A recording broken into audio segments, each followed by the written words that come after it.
Hello guys, welcome back to my channel. अस्सलाम वालेकुम।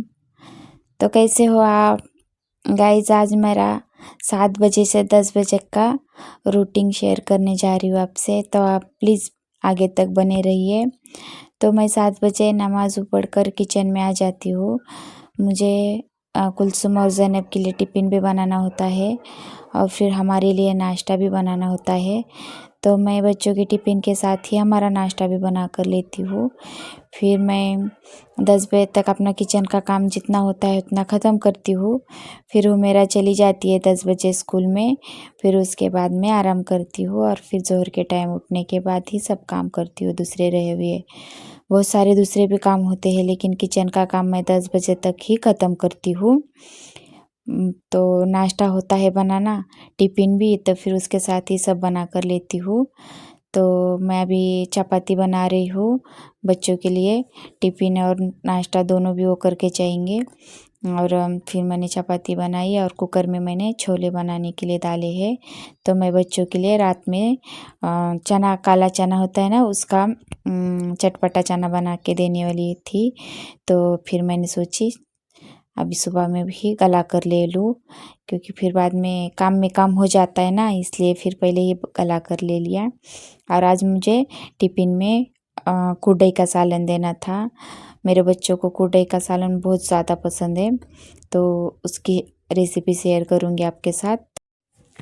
तो एंड तक बने रहिए गाइस।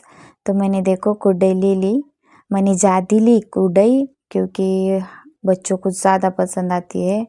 कुलसुम को और ज़ैनब दीदी को खास करके बहुत ज़्यादा पसंद है। तो बोले टिफ़िन में भी ले जाएंगे हम और आने के बाद भी खाएंगे मम्मा, तो ज़्यादा बनाओ। तो फिर मैंने 4-5 कुरडई ले ली थी और उसको 2 मिनट के लिए ठंडे पानी में भिगाने रख दिया और फिर हाथ से मसल कर उसको तोड़ दिया।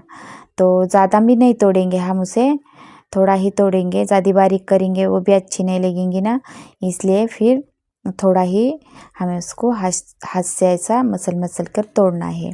टूट जाती है वो, बहुत आसानी से टूटती है गाइस।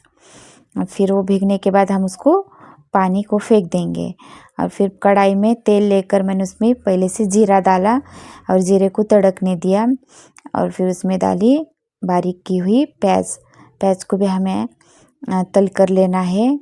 और उसमें फिर कड़ी पत्ता आज ना थोड़ा ही था, उसके लीव्स 4-5 ही लीव्स थे, वो भी छोटे छोटे ही बचे थे, उतने ही डाली। ज़्यादा हो तो ज़्यादा डालना, उसकी टेस्ट बहुत ज़्यादा अच्छी लगती है कड़ी पत्ते की। और फिर मैंने उसमें हरी मिर्ची का पेस्ट डाला, दरदरा ही पीसना है हमें हरी मिर्ची को, ज़्यादा बारीक पेस्ट नहीं करेंगे हम। और फिर उसको हरी मिर्ची को इतना भूनेंगे कि उसकी स्मेल चली जाए कच्ची, तो अच्छा भी लगता है, वरना अच्छा नहीं लगता है, कच्ची स्मेल आती है उसमें। तो फिर हम उसमें नमक और हल्दी डालेंगे और अच्छा उसको भून कर लेंगे ताकि वो कच्चापन उसका चला जाए। और फिर वो भुनने के बाद हम उसमें कुरडई का भिगाया हुआ वो जो चूरा है ना, वो छोड़ेंगे और उसको फिर अच्छे से अल्टी पल्टी कर हिलाएंगे। देखो गाइस, मैंने ना उसको थोड़ी देर के लिए सोखने रखा था पानी में, तो ज़्यादा नहीं भीगी, वो चिकनी भी नहीं हो गई, कुछ नहीं, ऐसी छुट्टी छुट्टी कुरडई हो गई हमारी। और नहीं तो ज़्यादा देर हम उसको पानी में रखेंगे ना तो ऐसी चिकट होती है, कढ़ाई में भी चिटकती है और खाने में जो टेस्ट आना चाहिए वो नहीं आता गाइस। इसीलिए उसको ज़्यादा देर पानी में हम नहीं रखेंगे, बस थोड़े ही देर के लिए पानी में रखना है गाइस उसको। और है फिर हम देखो कितनी अच्छी बनी है। और फिर हम अब नाश्ते के लिए लेंगे, मैंने और ये नया ने फिर नाश्ता किया कुरडई का और चपाती के साथ। और फिर मैंने उसके साथ लस्सी भी ले ली, मैंने लस्सी बनाई थी तो उसकी लस्सी भी ले ली, लस्सी यानी कि सॉरी छाछ ले ली। मैं शक्कर नहीं डालती उसमें, बस थोड़ा नमक डालती हूँ और ऐसे ही पीती हूँ। मुझे खाने के साथ छाछ अच्छा लगता है पीने के लिए, तो मैंने छाछ भी ले ली।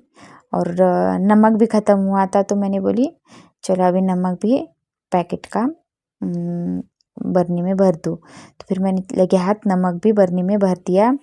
और अब मेरा चपाती सालन सब हो गया। मैं जब इनाया के बाबा उठेंगे तो मैं उन्हें नाश्ता दूंगी, तब तक मैं गैस वो साफ़ कर रही हूँ।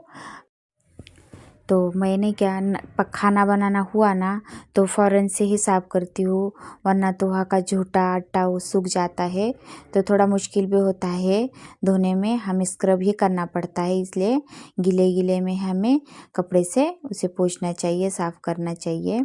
तो फिर मैंने वो भी साफ़ किया और जो हाथ से धोने के बर्तन हैं मैंने उसे हाथ से धो रही हूँ, क्योंकि ये जर्मन के बर्तन उसमें नहीं अच्छे निकलते डिश वॉशर में, इसलिए फिर मैं कढ़ाई, भगोना, थाला ये सब कुछ मैं हाथ से ही धोती हूँ। तवा भी मैं डिश वॉशर में नहीं लगाती हूँ। तो फिर लगे हाथ वो भी मैं बर्तन धो रही हूँ। तो जो डिश वॉशर में बर्तन लगाने के थे वो मैंने लगा दिए और जो हाथ से धोने के थे वो मैंने धो दिए। देखो कितना क्लीन और अच्छा लग रहा है। फिर मैं मेरे लिए चाय बना रही थी। मैंने नाश्ता किया, फिर किचन साफ़ किया और अब मैं मेरे लिए चाय बनाऊंगी। इनाया के बाबा उठेंगे तब उनका कर लूँगी, लेकिन मैं मेरी बनाकर पीती हूँ, क्योंकि वो लेट उठते हैं तो फिर मुझे तब तक सब्र नहीं होता है। मैं और इनाया बच्चे स्कूल में जाने के बाद नाश्ता कर लेते हैं। तो मैंने चाय रख दी नाश्ता करने के बाद। अब मैं चाय बनाऊंगी और आराम से चाय को एंजॉय करूँगी। और मैं सब ज़ोहर के बाद उठकर ही सब काम करती हूँ। रहले ज़ोहर की नमाज को उठती हूँ ना तो फिर सब काम करती हूँ गाइस। तो ये था मेरा 7 बजे से 10 बजे तक का रूटीन। तो कैसे लगा मेरा ब्लॉग? अच्छा लगा हो तो लाइक शेयर ज़रूर करना, और कोई भी मेरे चैनल पे नया है तो मेरे चैनल को सब्सक्राइब ज़रूर से करना। तो फिर मिलेंगे अगले ब्लॉग में, तब तक के लिए अल्लाह हाफिज़। अपना बहुत बहुत ख्याल